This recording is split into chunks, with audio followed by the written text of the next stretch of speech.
will Ahmadiyyat live forever? No.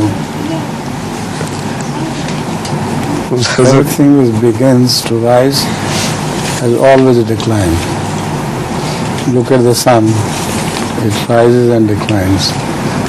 So this is a law of nature created by Allah. Everything that rises must find an end. And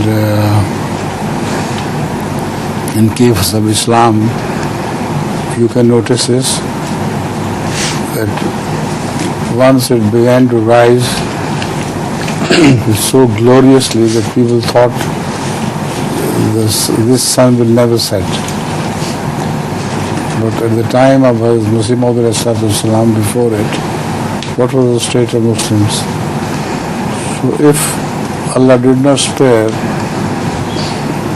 the followers of Hazrat directly, of course we are also his followers, but we are his followers through Masih Maud.